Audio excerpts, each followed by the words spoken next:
Whatever. TVO, I have a question for you. I'm glad you're here. Thank you very much for transferring from Oregon State. But just how rigid Scott's offense was compared to the USC offense, are you feeling more comfortable now on this offense? And how did it feel having to switch from his offense to what Lindsay does over here? Yeah, I think I'm playing a lot of different positions, asked to do a lot of different things in a very different role. Definitely used to being the primary scorer in the guard spot, so coming here I knew I was going to have to feel a lot of different other things, but I think that's what I wanted to prepare me for the next level.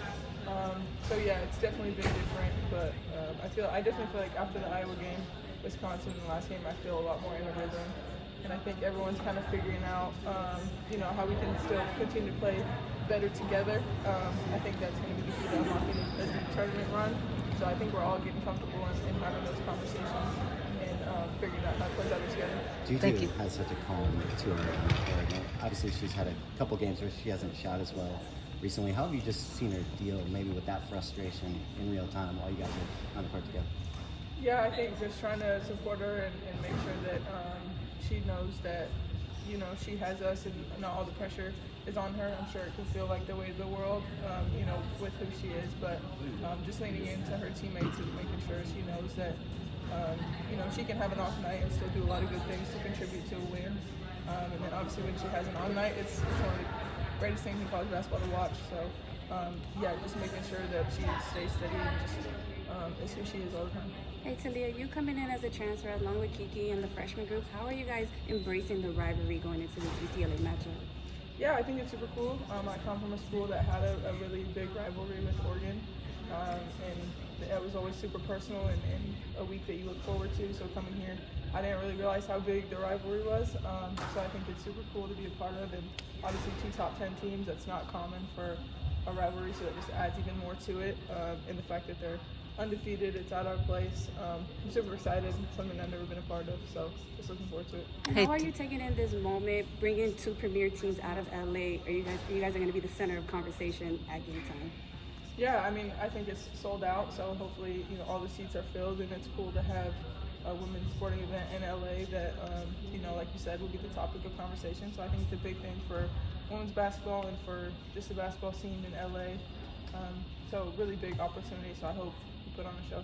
So a lot of, obviously, moving pieces that had to come together quickly on offense this year to build something. How have you seen Lindsay just kind of navigate that throughout this year and try and put people in the best spots as you guys continue to kind of figure out where you guys like the ball, where you guys, fit best on the court?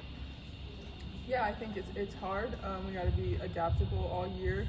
You have a lot of people that are used to probably playing bigger roles than we're all playing this year. So navigating that and just knowing what everyone can do and who they are, and just making sure everyone continues to be themselves. But also, celebrating when it's someone else's turn, to make a play or have a big night. So I think just continuing to lean into that. I think the Iowa game was good for us. You never want to lose, but I'm glad it was then and, not the Sweet 16 or Elite 8. So I think since that game, we figured out a lot of stuff and we're really coming together. So hopefully it shows up on Thursday. What was Lindsay's messaging after that game, and what is her role been? Just in fitting that kind of together. Yeah, I think just similar messaging that she's had all year. I think at this point in the season, a lot of it has to come from the team. There's only so much that a coach can, kind of force onto you. I think a lot of those conversations and that energy towards each other has to happen organically and come from within. So, we've had some team meetings, team conversations, and just a lot of dialogue within the team over the last couple weeks, and I think that's really helped us and brought us closer. And I think we have a lot of talent, but there's so many more levels of the way that we play together that we can unlock. And I think we're only scratching the surface of how we can perform going into March. Coming out of these practices and these games, how are you keeping yourself mentally just keeping going and keeping waking up every day to attack a new goal? Yeah, I think for me, I'm a senior, so this is, all I got left, and just pouring into these last 2 months, trying to get ready for what lies ahead for me, and then also pouring into everything I need to do to get this team wins and accomplish what we want to as a collective. So, it's easy to wake up every day and come in and just be the best teammate I can be me, and just continue to unlock levels. Like I said, I think, individually and as a group, like we can take so many more steps forward. So just continuing to work on that, and the love of the game is just kind of what drives all of us. This is obviously going to be the first of 2 meetings this season. You guys can maybe have a third one, but why is it important to make sure you guys get that first win over them? Yeah, I mean, I think obviously they're undefeated. They have a lot of momentum, and so I think for us, we obviously just dropped the game, and we're kind of back on our upward trajectory of, I think we're growing a lot. I think we're kind of at a turning point, starting to put different pieces together, and like I keep saying, unlock new levels of play. So I hope that this week kind of galvanizes all that I've been talking about of bringing everyone together, and what better week than rivalry week to really like put it all together and have a little bit of extra, something to play for. So yeah, I think it's really important to get this win. Obviously, we're down 1 in the standings, so if we want to win, we need both of them. So can't win them both if we don't win the first one. This team is 5-1 against ranked opponents. What does that kind of say how you all kind of step up to competition leading up to this game? Yeah, I think we know who we are, and I think we go into every game not worried about matchups. We believe we can compete with anyone. We believe we can beat anyone. So we have a really high standard, and even after the Ohio State game, like there was no water bottles, there was none of that, even though it was a top 10 win, because that's what we show up and expect to do. Obviously still doing it with joy and celebrating those wins, but I think we just have a high standard and we expect that. So it's no surprise that we show up in those moments. So you talked about being used to being a number 1 option at Oregon State and having that role, being a scorer. It's been, an adjustment for you this year, being someone who, suddenly you're contributing all facets of the game, and maybe not as much taking 10 to 15 shots a night. Where are you in that process personally, and how has just this season been as an adjustment for you? It's been really hard. I don't think it's a secret that I've kind of struggled. I think the last 2 games since Iowa, I really turned a corner mentally of just I just got to be myself, and whatever happens, happens, but I'm going to go out playing as hard as I can and doing all the little things. I think you can sometimes buy into a role so much that it diminishes kind of who you are and what you can do.